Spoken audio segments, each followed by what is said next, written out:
네, 이번 시간은 저희 자동차 보험 마지막 시간이고요. 우리 3편 손해보험 마지막 시간이기도 합니다.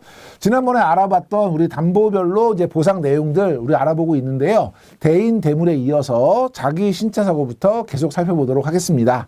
자, 자기 신체 사고는 피보험자가 자동차 사고로 죽거나 다친 때 보상하는 것이죠.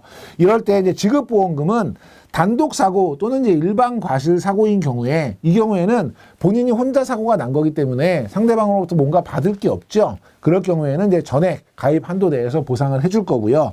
사망은 증권에 기재된 사망보험금 한도로, 그 다음에 부상과 후유장애는 각각의 부상 또는 후유장애 등급별로 가입 한도 안에서 보상을 해줄 건데요.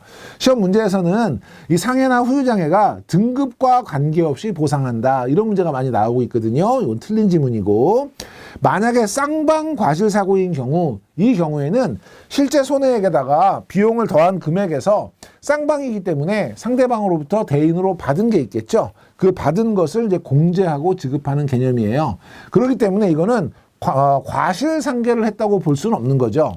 예를 들어서 제가 사고가 나서 100만 원 치료비가 나왔어요. 그런데 제 과실이 40%라서 상대방으로부터 60만 원 대인으로 보상을 받았어요.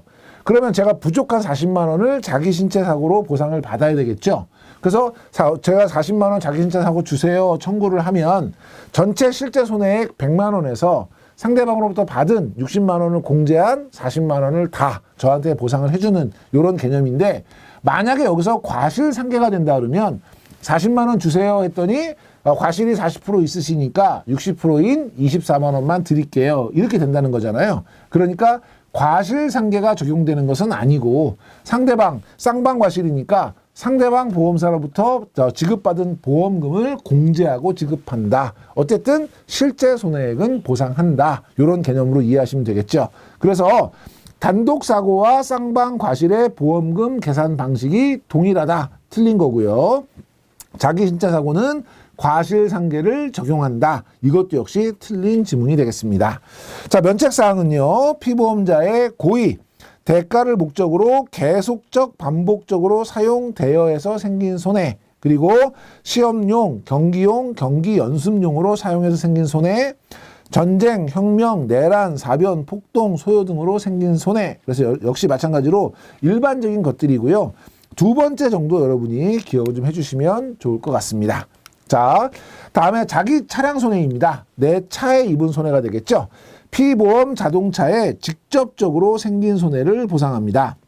그래서 보험 가입 금액이 가액보다 클 경우 보험 가액 한도로 지급합니다. 이건 뭐냐면 제 차의 가액이 예를 들면 3천만 원짜리예요. 근데 제가 자동차 보험에 자기 차량 손해를 5천만 원 가입했어요.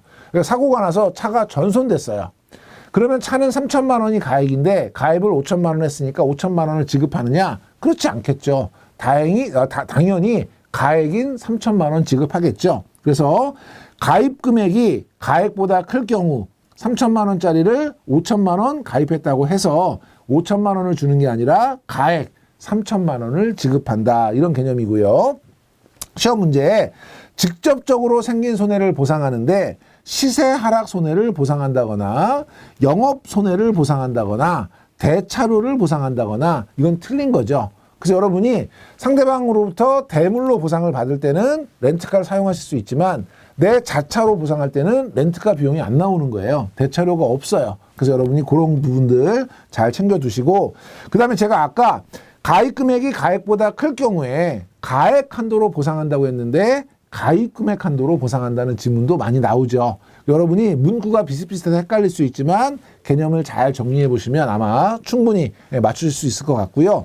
도난 손해 보상합니다. 아까 제가 말씀드렸던 것처럼 경찰서에 신고를 하고요. 30일 경과 후에 그 도난 차량을 찾지 못한 경우에는 전손으로 보상을 받을 수가 있겠죠. 그래서 자동차를 찾은 경우에는 보험금을 반환하고 자동차를 회수할 수도 있고요. 아니면 자동차의 소유권을 포기할 수도 있죠. 그러면 이제 보험회사에서 그 자동차에 대한 소유권을 대위를 받아서 경매나 공매 같은 것들을 통해서 이제 보험금을 회수하는 이런 절차가 있을 수 있고요. 도난 중에 파손 손해가 있다. 내가 자동차를 돌려받을 건데 파손됐으니까 이거는 수리해 주세요. 이거는 보상을 하고요. 일부 도난이 있다. 이거는 보상에서 제외합니다. 예를 들면 내비게이션만 떼어갔다거나 타이어만 떼어갔다거나 일부에 대한 도난에 대해서는 보상은 하지 않는다. 그래서 도난 손해 관련해서는 30일 경과 후에 청구 가능한데 신고 즉시 청구할 수 있다거나 아니면 자동차를 찾은 경우에 자동적으로 귀속되는 건 아니거든요. 왜냐하면 자동차를 회수하는 것이 가능한 것이지 포기할 수도 있고 회수할 수도 있는데 자동적으로 회수해야 되는 것처럼 하는 것은 틀렸다. 기억해 주시고 면책상 일부 부속품만의 도난은 당연히 면책이고요. 타이어에만 입은 손해 면책이고요. 경기용 시험용으로 사용해서 생긴 거 면책. 그 다음에 흠, 마멸, 부식, 녹, 그 밖에 자연 소모죠. 이 자연 소모라고 하는 건 뭔가 어떤 파손에 대한 개념이 아니라 자연적으로 만약에 점차 낡아지는 것이죠. 자연 소모라고 했으니까 낡아지는 것에 대해서는 보상하지 않겠다. 이런 개념입니다. 그래서 면책사항도 자기 차량 손해에서 잘 기억해 주시고 홍수에 의한 차량 침수는 그 차량 침수 손해는 자기 차량 손해로 보상을 한다. 이거는 원칙적으로는 안 하는데요. 최근 같은 경우에는 이제 특약을 통해서 하는 경우도 있습니다. 여러분이 일단 개념만 기억해 주시고 전손 사고의 경우에는 사고 발생 시점에서 전손보험금 지급하고 자동 복원되는 것이 아니라 계약은 종료되는 거죠. 그래서 계약은 종료되고 자동 복원되지 않는다. 자, 다음에 우리 자기 차량 손해에 자기부담금이 있는데요. 자기부담금은 물적 사고 할증 기준 금액을 고객이 선택할 수 있는 거예요. 아까 저희가 사고 건별로 점수 계산할 때 물적 사고 할증 기준 초과냐 아니면 미만이냐 이하냐 이거 가지고 계산 방법이 달랐잖아요. 그거예요. 그래서 50만 원, 100만 원, 150만 원, 200만 원 이렇게 고객이 선택하실 수가 있어요.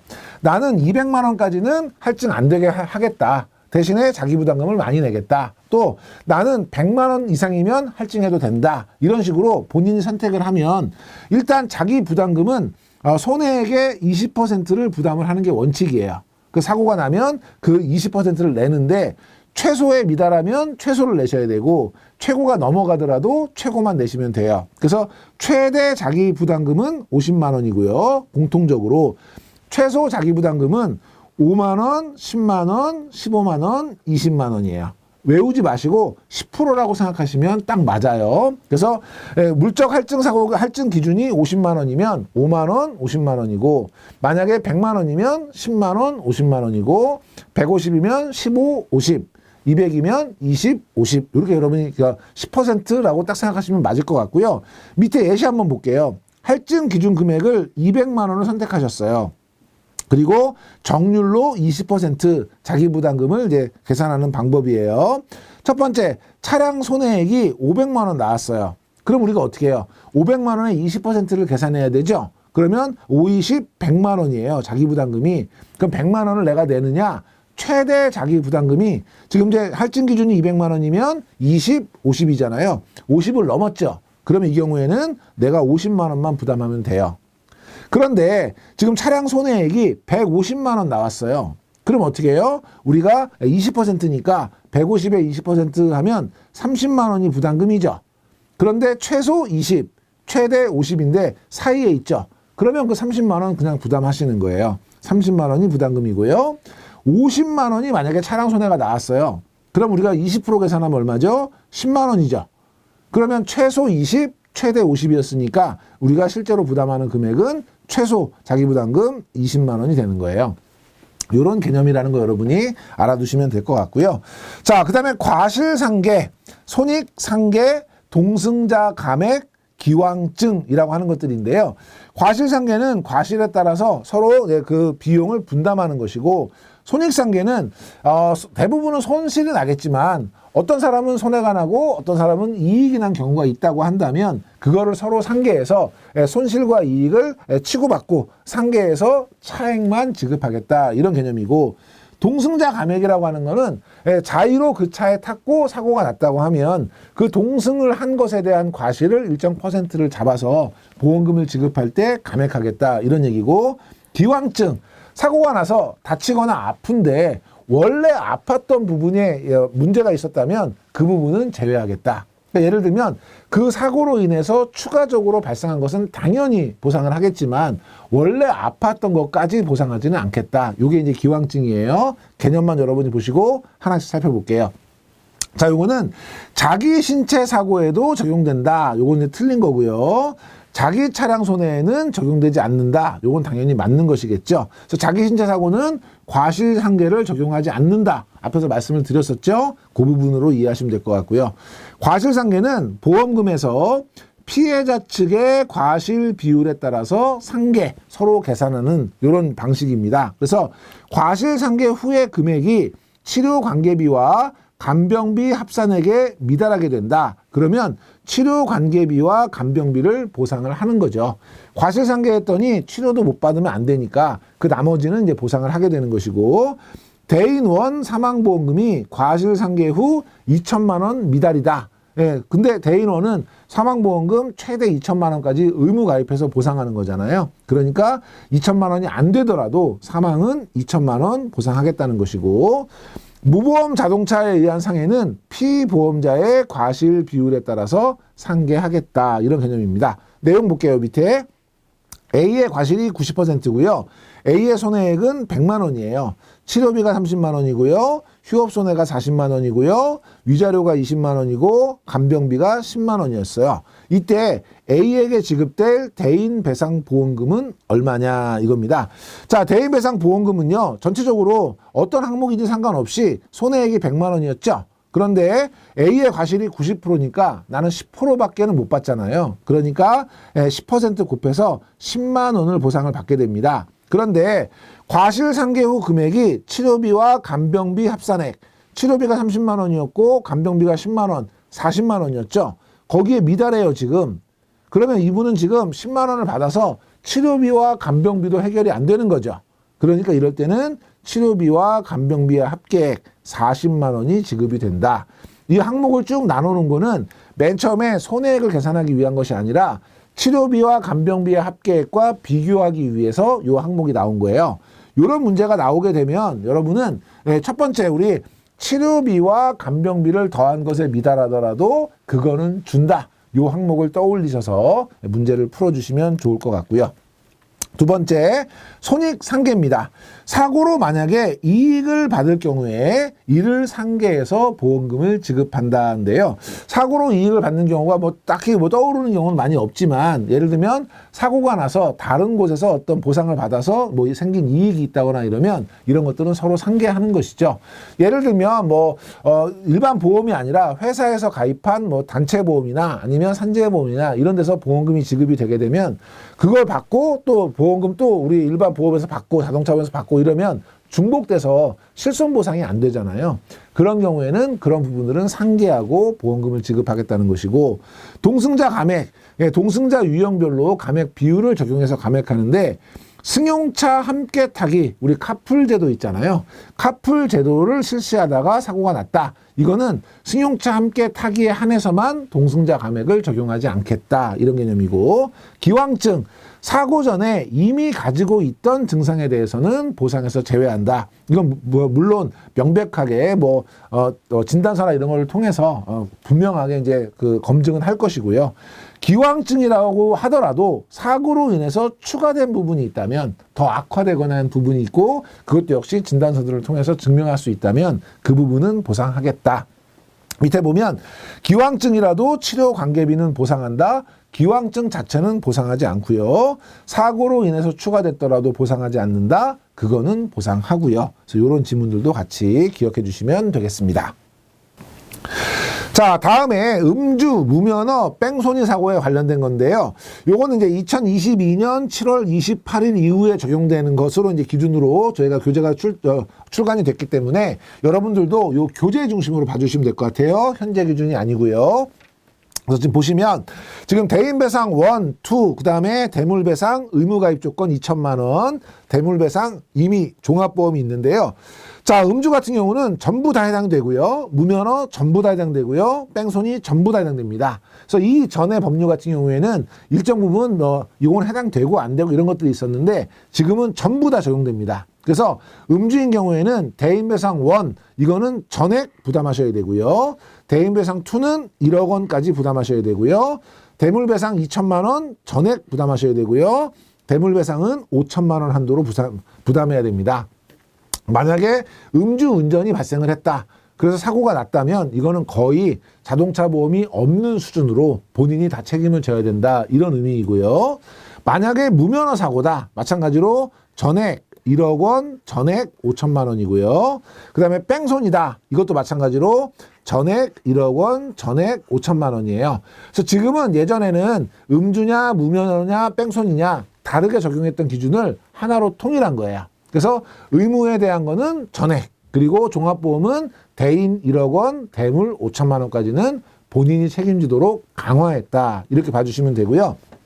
밑에 보면 음주 사고 시에 대인 1천만 원, 대물 500만 원, 무면허 뺑소니 사고 시 대인 300만 원, 대물 100만 원. 요게 이제 그 이전이었다 이거죠. 근데 그 이후에는 이렇게 강화했다는 것이고, 그다음에 그 이후에 임의보험인 경우에는 음주 무면허 뺑소니 때 대인 2 1억, 대물 5천만 원이었던 건 그대로 적용했다 이런 얘기고, 그다음에 음주 무면허 뺑소니 이외에 마약과 약물 사고 시에도 사고 부담금 도입을 시행할 예정입니다. 그래서 마찬가지로 그 이후에 이제 시행이 되면 여러분 참고로 보시면 되고요.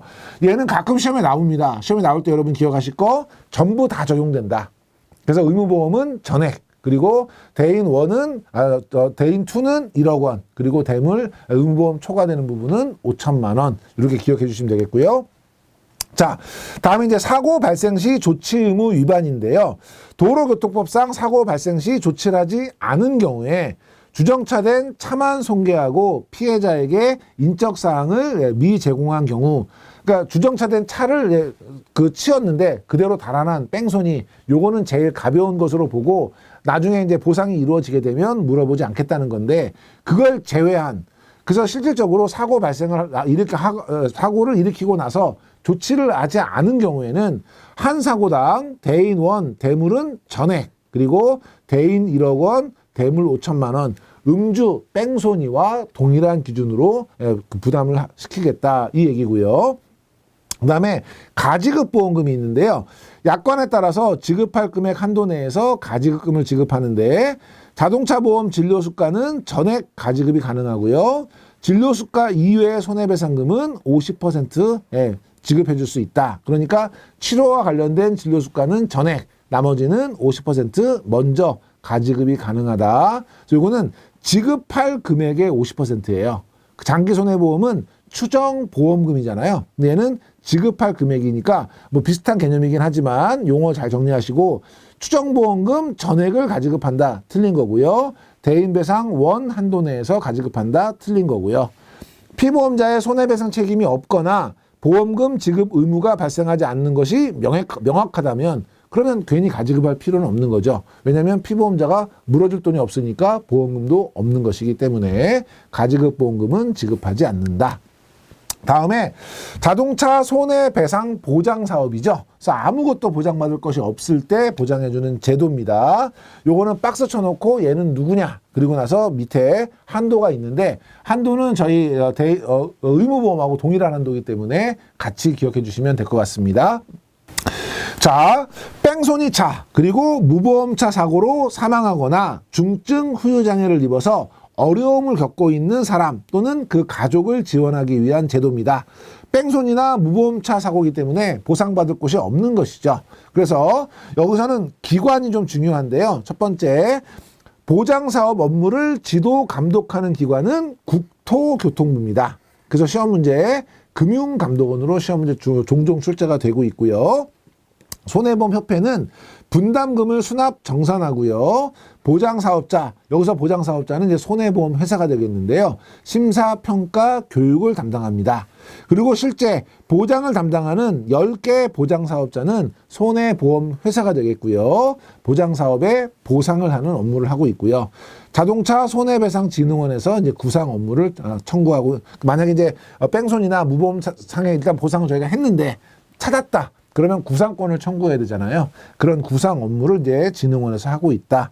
그래서 지원 금액은 사망 최저 2천에서 최고 1억 5천, 부상 3천, 후유장애 1억 5천. 그래서 대인 배상 원 의무 보험 가입 수준으로 무조건 보상을 해주겠다. 피해자 보호 제도 중에 하나인 것이죠. 그래서 내용에 무보험차에 의한 수리비도 보상한다. 틀렸고요. 사망 시 최저 금액 없이 2억 원 한도다. 이것도 틀렸죠. 일단 최저 금액 없이 1억 5천만 원 한도다 이러면 더 헷갈렸겠죠. 최고가 1억 5천이니까. 그래서 제가 여기 사망에는 2천만 원 최저 한도가 있다라는 거 표시를 해드린 거고요. 다음에 청구 절차. 보장사업 대상 피해가 발생을 했다. 그러면 일단 경찰서에 신고를 하셔야죠. 사고가 났는데 뺑소니였다. 무보험이었다. 그러고 나서 병원의 치료를 먼저 받으시고요. 보장사업 보상금을 청구하시는 거예요. 10개 손해보험회사 중에 아무데나. 그러면 좀 보상을 받을 수가 있는 거고요. 청구권자는요.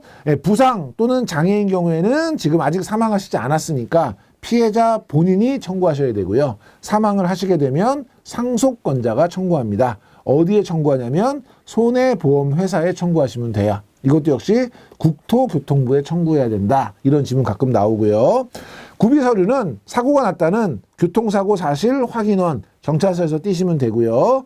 진단서 또는 검안서, 치료비 영수증, 그리고 필요한 경우에는 뭐 위임장이라든지 소득 입증 서류와 같은 이런 서류들을 가지고 청구하시면 되고요. 간혹 아주 가끔이지만 다음 중 자동차 손해배상 보장 사업에 구비 서류에 해당되지 않는 것은 이런 문제가 나오기도 하거든요. 주민등록 등본은 해당되지 않는다. 이런 함정이 자주 출제되고 있습니다. 자, 보장사업 대상은 아까 말씀드렸던 것처럼 어디에도 하소연할 수 없는 뺑소니 그리고 무보험 자동차 사고 피해자가 대상이 되겠고요. 도난 및 무단 운전 중인 자동차 사고 피해자, 도난 자동차로 운전을 했으면 그 도난으로 인한 사고에 대해서는 차주, 즉 자동차 보험을 든 사람은 면책이잖아요. 그러면 도난 자동차에 사고 당하시는 분은 무보험하고 똑같은 거거든요. 또 무단 운전 중인, 예를 들면 뭐 무면허라든지 아니면 자격이 없는 뭐 취소나 정지된 사람이 운전했다든지 이것도 면책이잖아요. 이렇게 면책인 사람이 운전하는 것은 이제 무단 운전이라고 볼 수 있는 것이고, 그 경우에 보유자는 면책이기 때문에 보상받을 수가 없으니 손해배상 보장 사업으로 보상을 받을 수 있겠다, 이런 얘기고, 차량 낙하물 사고 피해자는 2022년부터 적용이 된 건데, 차량 낙하물이에요. 어디선가 뭔가 떨어져서 다쳤어요. 근데 이거 어디서 떨어졌는지를 증명할 수 없다 하더라도 일단 보장 사업으로 보상은 받을 수 있는 것이고, 나중에 이제 찾게 되면 구상은 진흥원에서 별도로 청구할 것이고요. 제외 대상, 보험 가입을 요하지 않는 차량의 자동차 사고다. 아예 보험 자체를 가입할 수 없는 그런 차량과 사고가 난 경우에는 보장 사업에 대한 혜택을 받을 수 없다는 뜻이죠. 미군 자동차라든지 유엔군 자동차라든지, 예를 들면 운이 없게 그 도로가 아닌 곳에서 운행하는 자동차와 사고가 난 경우에는 보상받을 수 없고요. 마찬가지로 밑에 도로가 아닌 장소에서 운행하는 자동차 사고, 산재보험이나 그 밖에 다른 법률에 의해서 이미 전액을 보상을 받은 경우, 이 경우에도 역시 보상받을 수 없고요. 가해자로부터 손해배상을 받은 경우, 합의 같은 것들을 통해서 전액 보상받았다면 역시 추가로 보상받을 수 없고, 공동 불법행위 사고로 한쪽 책임으로 손해배상을 받은 경우에서 불법행위가 있어서 그중에 한 사람으로부터 보상을 받았다면, 어쨌든 이 세 개는 산재보험이 됐든 피해자와 합의를 하든 보상을 받았다면 청구할 수 없고요. 요 두 개는 자동차 보험 해당이 안 되는 자동차와 사고가 났다면 보상받을 수 없다. 청구기간은 사고 발생일로부터 3년입니다. 요거를 2년 또는 청구기간 제한 없음, 이런 식으로도 문제 내고 있으니까 같이 살펴봐 주시고요. 자, 그 다음에 이제 과실 비율에 대한 분쟁인데요. 이게 이제 사고가 나면 제일 문제죠. 그래서 사고 당사자의 책임 정도를 나타내는 것을 과실 비율이라고 하고요. 그 과실의 결정 절차 등의 잘못된 정보, 그 다음에 오해, 이런 것 때문에 합의가 어렵죠. 뭐 직진이 우선이다, 오른쪽이 우선이다, 뭐 이런 여러 가지 좀 설들이 많잖아요. 그래서 그걸로 이제 싸움도 많이 일어나고 하기 때문에 이런 분쟁이 심화가 되면 2차 교통사고를 유발하죠. 그래서 한쪽에 세워놓고 막 싸우다가 다른 차가 못 보고 뭐 2차 사고가 나, 이런 경우도 많기 때문에 분쟁을 좀 빨리 해결을 해야 되는데, 자, 먼저 자동차 사고에 과실 비율 인정 기준이 있습니다.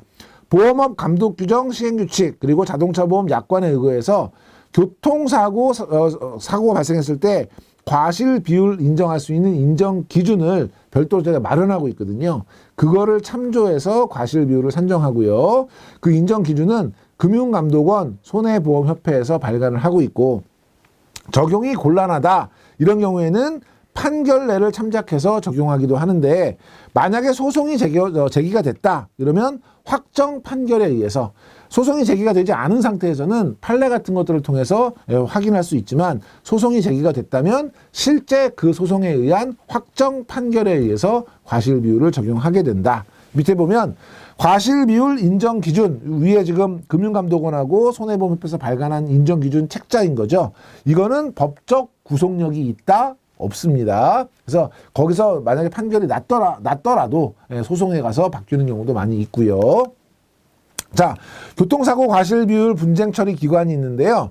손해보험협회에 자동차 사고 과실 비율 분쟁 심의위원회라는 게 있어요. 그래서 여기에서 이제 과실 비율에 대한 분쟁을 처리하고요.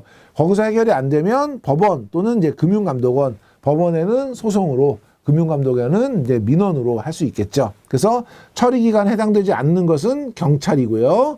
위원회는 재판에 불복하는 분쟁권을 심의 조정한다? 아니에요. 재판과 상관없이 심의 조정을 먼저 하는 것이고, 여기에서 만약에 해결이 안 됐어요. 원하는 그런 과실 비율이 안 나왔어요. 그럴 때 오히려 법원에 소송을 제기하죠. 그러니까 재판에 불복하는 게 아니라 심의위원회에 심의 조정에 불복하게 되면 소송으로 간다. 이게 올바른 표현이고요. 자, 과실 비율 분쟁을 해결하는 절차가 있는데요. 교통사고에 대해서 조사가 나오겠죠. 경찰이나 보험사가 조사를 할 거고요. 그러면 이제 보험사에서 과실을 산정할 거예요. 이때 사고조사에서 당사자와 같이 이제 이야기를 할 거고, 당사자와 이제 과실 협의를 해가지고 결정이 됐다, 합의가 됐다, 그럼 그걸로 끝나는 거예요. 그걸로 분쟁 종료되고 보험금 처리가 되고요. 합의가 안 돼요. 그러면 아까 말씀드렸던 과실비율 분쟁조정위원회에 과실 심의를 하죠. 그래서 심의 결과가 나오겠죠. 인정한다, 그걸로 끝나는 거예요.